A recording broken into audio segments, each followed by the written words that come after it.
and welcome back to another episode of Under Center with Jake Russell. I'm your host and voice of Tiger football, Collin Sheffield. Alongside me, per the usual, is Coach Russell. Coach Russell, the Tigers, they lost a tough one at home, but it's a highly ranked opponent. Before we get into the ins and outs of the game, I think you have to really give a shout-out to this defense first and foremost. You know, this is a very high-powered offense, and they held them below their usual scoring average. They kept it down, and in some of the spots for as much time as they were out on the field or for as much of the spots that they were in, they were really able to escape in some big spots with either a field goal or even just get off the field. And they did a really good job of keeping this one, down, at least close within striking distance. I'm not sure what more we could have asked from the defense. Coach Ford and the staff just absolutely phenomenal job. That is one of the best offenses in the nation. I mean, they don't have any weaknesses in the offensive side of the ball. Like we talked about last week, they do both, the big things really well, throwing the ball, running the ball. And even the first drive was a great kind of memo of the rest of the game, was where, they had this 7.5 minute drive. But I remember telling the coaches on the headset was like, this is a super positive thing. One was making them work for every yard they gained. As an offense, you like those long drives, eating up the clock, all that stuff. But, that's really not what Bethel wants to do, right? They're an explosive offense. They want big plays. They want to go down and score touchdowns. So to, get them to earn everything they got on that first drive and only get 3 points out of it, we're looking at like, man, that was an awesome job by the defense. We put them obviously in a lot of tough spots, and they just kept responding, kept giving us opportunities on the offensive side of the ball to go and have a chance to be in the football game and really have a chance to win the game. So, even I think 36 points that Bethel ends up with, I mean, that's so deceiving, and that's why a lot of times the stats don't tell the whole story, but the defense, game and game again, has just played a really or done a really good job, and testament again to the staff's preparation and to the defensive guys, really buying in. And we'll take a look at some of the bigger players in this one. Jagger Gillis had a little bit of a rough game in terms of turnovers, but 28 of 41, 320 yards, a touchdown. He threw for 3 picks. One of those comes on a heave at the end of the half. Andre Seiler, 10 catches for 123 yards. And Ellis Reed, once again, the NCCAA Defensive Player of the Week with 10 tackles. I don't know how much you could really ask of Ellis Reed. He goes out there, 18 total tackles one week, 10 tackles the next. I think he's probably averaging double-digit tackles, and he just flies around the field. Yeah, I'll have to ask Ellis today at practice, probably only got 10. He's a phenomenal football player. As I mentioned last week, he's really stepping into this leadership role on the defense. When your best football players are your hardest workers in practice, in the weight room, are the guys that push their teammates, that's when something really special can start to be built. And we're starting to see that from some of our guys, whether it's Ellis, another guy that was up there right there, Andre Seiler. He's a guy that just total transformation of a guy that when he wasn't getting the ball right, that he didn't really know how to impact the game. He has the 10 catches, 120 yards. Just call that a Saturday for Dre. And now it's all the hidden stuff that, just people in the stands probably won't see, where when he's not getting the ball, he's blocking, his tail off, getting guys extra yards. He's becoming a real threat when he doesn't get the ball, that he attracts so much attention from the defense, somebody else is wide open, right? And he's doing that. Guys, opposing defenses for many weeks now, almost the whole year, are putting extra guys on his side, and he's still finding a way to get 10 catches for 120 yards. So he's just a phenomenal football player. We've got a bunch of those. But yeah, I mean, we've had outstanding performances all year from individual guys, but it's also all those other guys. It's the O-line blocking that's giving us time to throw Andre the ball. It's the running backs faking on play action that are creating opportunities down the field. So that's why football is the greatest game in the world, because it really is 11 guys doing, being in sync that makes us successful or not. We'll go ahead and get into the glaring issue of this one, and it was turnovers. 8 turnovers, 5 fumbles, 3 interceptions. What do you say to your team on the sideline in those moments when, it's just turnover after turnover, and, you come up with a big pick and then you fumble the pick, and it just, when you thought it couldn't get worse, it kind of does in a way. Unfortunately, you were able to stop them on that drive, but still, you lose valuable field position, have to burn more clock in a game where you're trying to come back. What do you say to the team to keep their heads in it when, turnovers are a problem? Yeah, the interception issues, not something to worry about at all. Jagger had the one tough one there that was on a third down. We were expecting something, actually thought right up until the snap we were getting exactly what we wanted, and they switched out of it at the snap. Quarterback's the hardest position to play in all of sports, so those are going to happen from time to time. I've even told my quarterbacks, and believe this, that if you never throw an interception, you're probably not having a very good year because you're not being aggressive and really playing free. The Hail Mary one, that was just honestly was a great job getting us in position just to throw a Hail Mary with 20 seconds to go, taking over that deep. And then the one at the very end of the game, probably understandable there, being down 3 scores, just trying to kind of push the ball into the end zone at that point. Fun one issues, just communication. It's just little things here and there. It's something we're really stressing to our guys is how serious are you taking, your 15-minute pre-practice warm-up where we're working ball security, we're working communication up front, we're working ball security in the pocket from the quarterback position.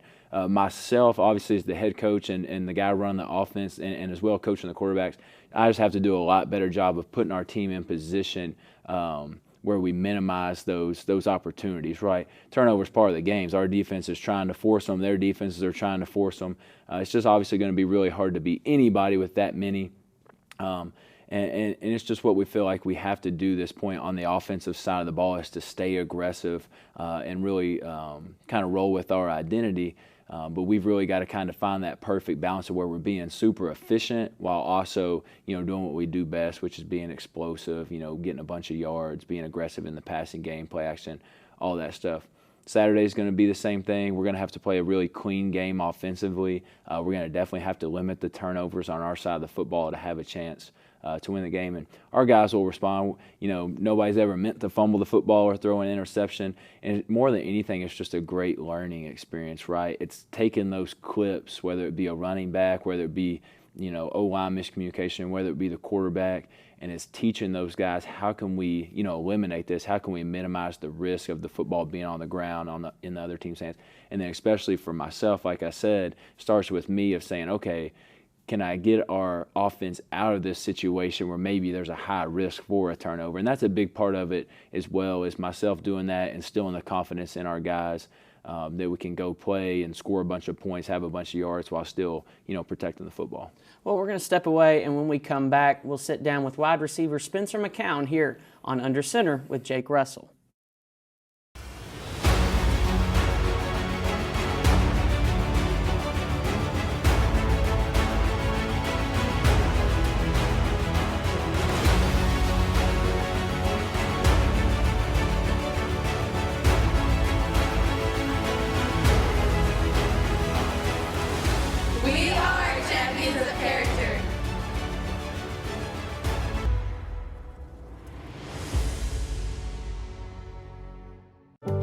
My biggest fear in the middle of my addiction was that I would never be able to get over it and that my kids wouldn't have a father.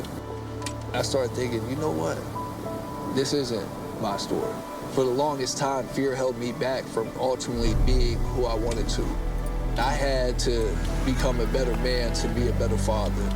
It's important to me that my kids are empowered and truly believe that if they can think it, they can do it.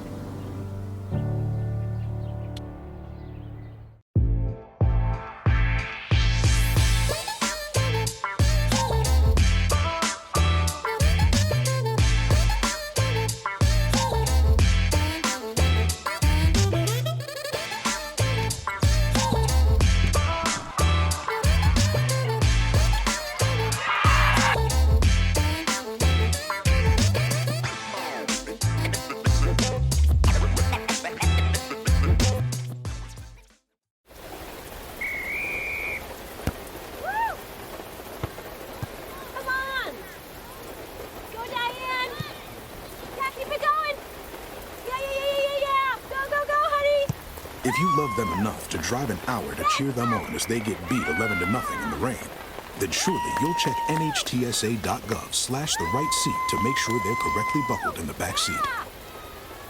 Throw that ball, Diane. Woo! You got this. Welcome back to Under Center with Jake Russell. I'm your host, Collin Sheffield. Alongside me now is senior wide receiver Spencer McCown. Spencer, let's start by telling everyone a little bit about yourself, where you're from, and kind of what brought you here to play football at Campbellsville. Yeah, so I'm from Middle Tennessee. I like to tell people that I'm from like south of Nashville. I'm in a real small town called Chapel Hill, Tennessee.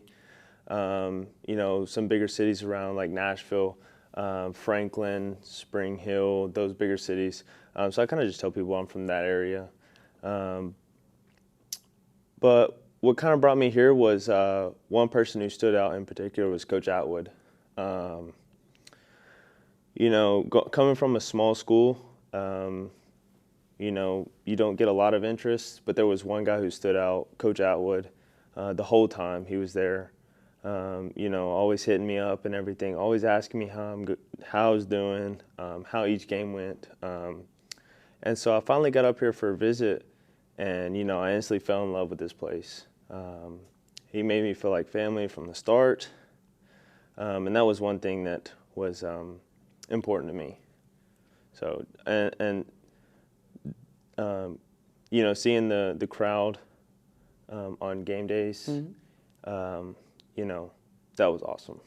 So you've certainly seen some change around here. You start with Coach Perry Thomas, you have Josh Meglis at quarterback, and now, you know, we've kind of switched and transitioned. Now head coach Jake Russell, and you have Jagger Gillis. What's kind of shifting that change like, especially at a position like wide receiver? What has that been, a difficult change, or has it been a pretty good one?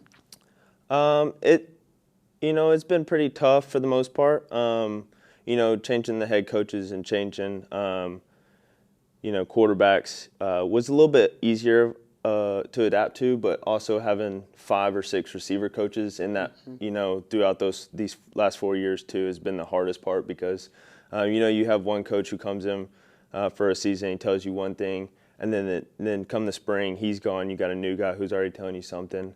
So just being able to adapt to it, you know, with those coaching changes, made it easier to adapt with the quarterback and the head coach, and just buying into what Coach Russell, you know, his mission and what he brought with him back in the spring, you know, just was easy. Let's talk about your wide receiver coach for a second. Coach Hunter Brown now is your wide receiver coach. What's it like having, you know, a former quarterback at wide receiver coach? Does that give you a little extra edge? Does it help you kind of look at it from a different perspective? Yeah, so that was something different that I've had this year that I haven't had in a while, or ever actually, was having a guy who played quarterback and who was very successful at that move over and coach the receivers. And, you know, he knows enough at receiver, but then also having the quarterback background to it, just I feel like gave our group a huge advantage over everyone else. You know, and his dedication and the heart that he has for this game, you know, it just gives you a lot of juice and, you know, makes it easy to buy in. What's it been like being in a wide receiver room with guys like Dre and, you know, Luke Shepperson, just, you know, straight up athletes that go out there? You know, there's so many people fighting. You know, I don't think the depth is lacking at all at the wide receiver spot. You know, everybody's fighting for their touches, but everybody's also unselfish, you know, and blocking and going out there and doing all that. So what's it been like being in a room with all these guys? Oh yeah, those guys are dogs. But I would tell everyone that the whole group, we're some dogs, for sure. And you know, we're all selfless in there. I don't feel like anyone is selfish. You know, when somebody makes a big play, we're excited for everyone, even if it's all the way down to the last guy. You know, we're ecstatic when anybody can get their hands on the ball or even get in the end zone. So you had a senior day, you know, last game, and I was so happy to see, you know, you really got some success going out there on the field, getting some targets, making some big plays in some big spots. What's it like going up against, you know, some of these big teams in the Mid-South Conference and just really being able to find some success out there?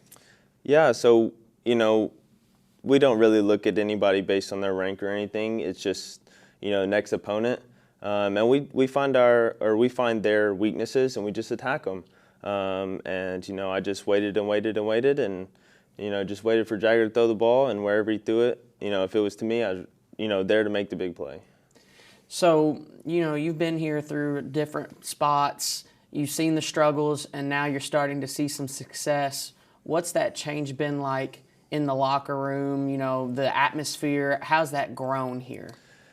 It's a huge change, and you can tell just based on, Coach Russell coming in and the energy that he brought. He has done a really good job of getting everyone to buy in to his mission and his goals and his game plan. So let's talk a little bit about you and about this school. We were talking a little bit earlier, you come to Campbellsville, you're also, student comes before athlete. So what is it that you're doing here at Campbellsville getting you ready for this next step? I feel like Campbellsville has definitely been, you come in, you don't know if it's going to be the right school for you, but, looking back on it, this school was the best decision for me school-wise, not just for athletics, but definitely school-wise.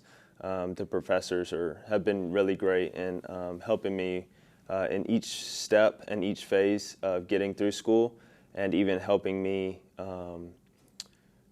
give some advice moving forward, and what to look for and how to attack it. And we were talking about finding your passion, and you come in not really sure about what you want to do, and then you find that passion along the way, and you're able to move forward in school. And now looking ahead, how has that helped set you up to move ahead? I feel like once you find your passion for what you want to do and your calling, you just got to attack it. But back to the professors have been really great in helping me get to that next step.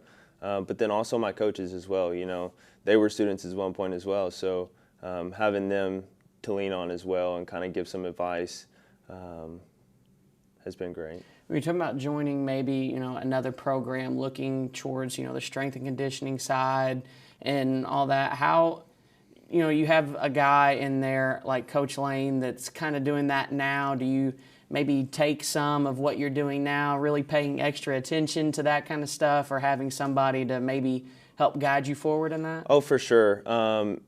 When I watch anybody, when it comes to creating a program or anything, or, a coach who gives you a workout to do, I always look at the little things that nobody usually pays attention to. And I just try and pick up on those little hints and tips from everyone, but especially Coach Lane, with his background and everything. And I definitely think there were some good things that I was able to pick up on that can help me in the future. Well, thank you, Spencer, for coming in and sitting down with us. Good luck in Georgetown. I hope to see some big numbers from you. Yeah, thank you for having me. Well, when we come back, we'll sit down with Coach Jake Russell to talk about the upcoming matchup with Georgetown here on Under Center with Jake Russell.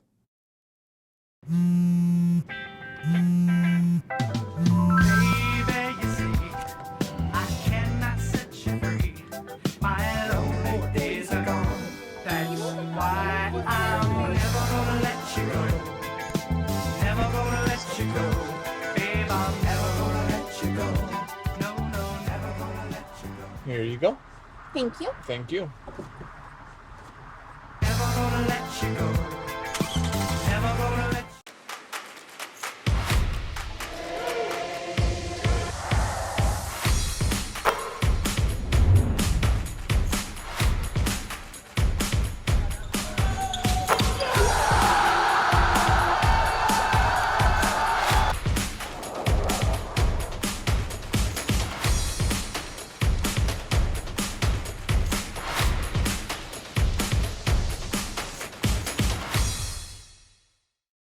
Hey, Bobo, do trees tell each other stories?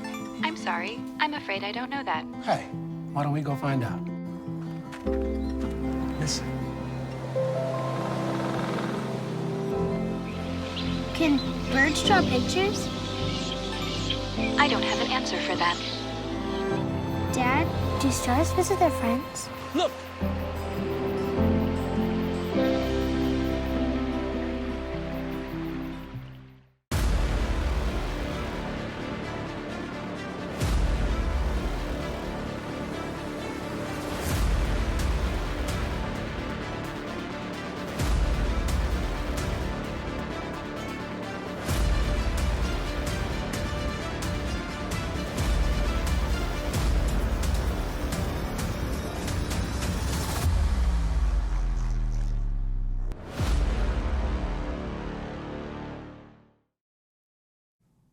Welcome back to Under Center with Jake Russell. Back with me once more is head coach Jake Russell. Coach Russell, let's go ahead and do something just a little different before we get into Georgetown. The Tigers had their final home game. It was senior day. So if you could just highlight some of the seniors, I know you might miss a few, that's fine. Just highlight some of the seniors and what the seniors as a group have meant to this team this season. Oh, everything, right? I mean, these are the guys. There's actually a few. I mean, Spencer, who's going to be was on the show earlier, being a guy that came to Campbellsville out of high school, has spent 4, full years here, just the natural progression, which is very rare in college football now, right? I think Devin Neely's another guy like that who's played a lot of good football here, and there might be a few others. Then obviously there's been some guys transfer into the program where they had 1 year left or 3 years left, whatever it was. And then there's several guys that went through the senior day that do have the possibility to come back. So here's my plea: please come back. We would love all these guys to play again. There are some guys that are out of eligibility. Obviously, the COVID thing has made this very unique, where guys have that extra year that didn't count, and so.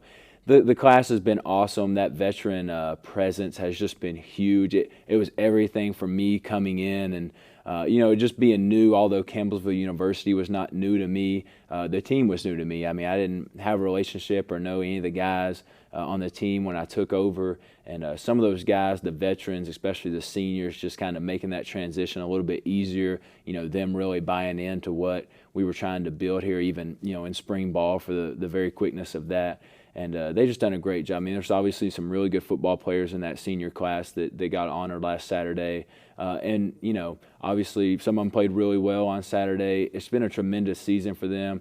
It's going to be really cool for them, and I've told them this the past week and really the whole season is they're going to look back in 5 years when we're the best program in the nation, and they're going to say, yeah, we really sparked that. We planted that seed. We helped build that foundation of that program. And that's something, and hopefully to cap that off with a big win this Saturday against the top 10 team. But that's something they'll always be able to look back and be proud of, to know that they really were on that initial team that set that foundation for this. So now we move to Georgetown. You go back out on the road. You've had about a month at home, including the bye week, which has been nice, I'm sure. But now you go on the road to Georgetown, Kentucky to play a top 10 team. It's the Battle of the Tigers. And this is a Georgetown team that we talked about. They are very good. They beat a Lindsey Wilson team. It's a top 10-0. They beat Bethel 52-24. That's another top 10 team that we're very familiar with. And they have just kind of moved through this conference. Yep. They are very good, highly ranked. What goes into the preparation for this game?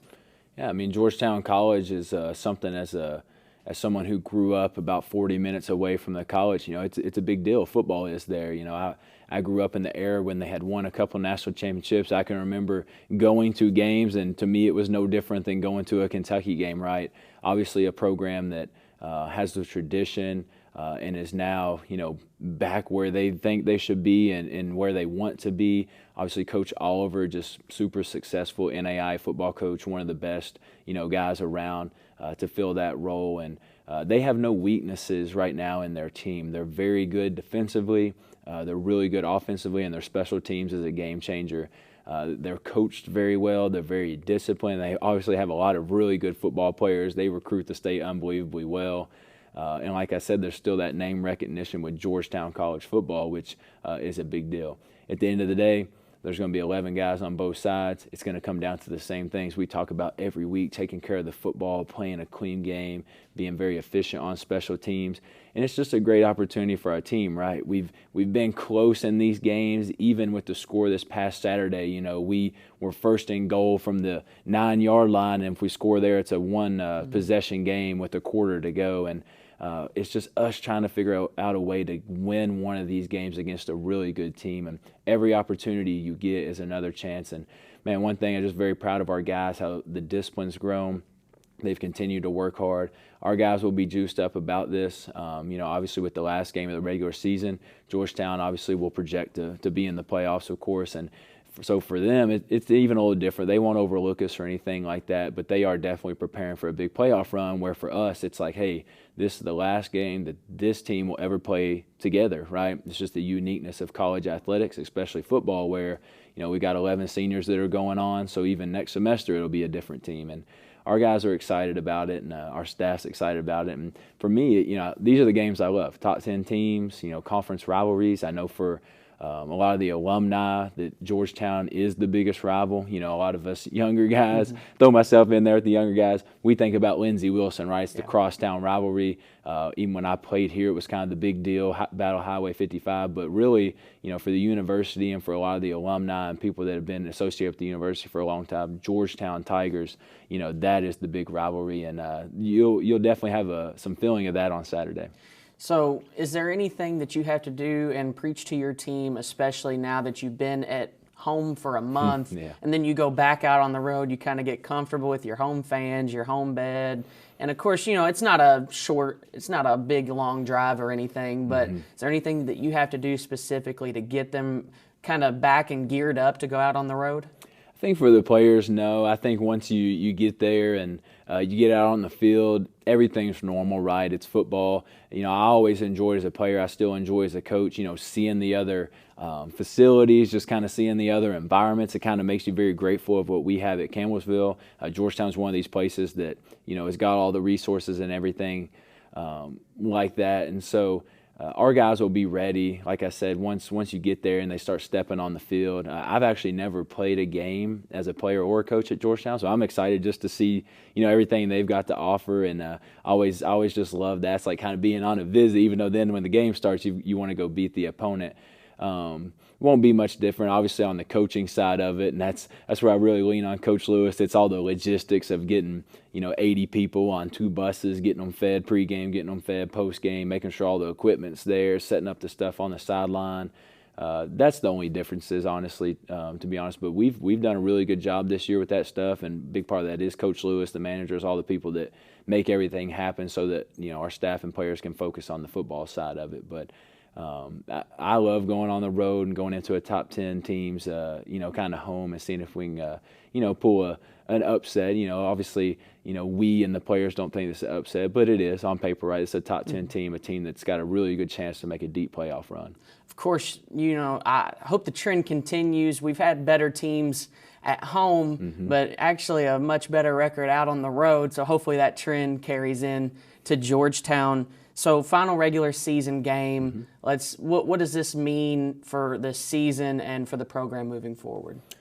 Yeah, just so many things, right? We had a meeting this morning, as we do every morning, with the coaching staff and our devotion and everything, and we started talking about recruiting, as we pretty much do daily. And big message is every win we get, we all become much better recruiters, right? There's a lot of people following our program, whether that be recruits, alumni, fans, community, parents, whatever it is. And it's just an opportunity to kind of, not say honor them, but just, kind of continue to show the progress, show the hard work. One thing about our guys is there's never been once a time in this whole season where I felt like our guys, pulled their foot off the gas, felt like, what, we're not going to the playoffs, we're not winning the conference championship. Why would we come out here and just, get after every single day in practice? That's a huge testament to what we're building. It's a huge testament to the seniors that we mentioned earlier, huge testament to the leadership that's growing on our team and where we're going in this program. And obviously nothing more, we'd love nothing more than finish this season with a big win and kind of, ride that momentum into the offseason. Well, Coach, thank you for your time and can't wait to see you this weekend. Absolutely looking forward to it. The Tigers go on the road for their final regular season game of the year. This kickoff is set for 1:30 p.m. You can follow the action. Myself and Khalil Baker will be on the road in Georgetown on 88.7 The Tiger or on the TuneIn radio app. Thank you for tuning in to Under Center with Jake Russell.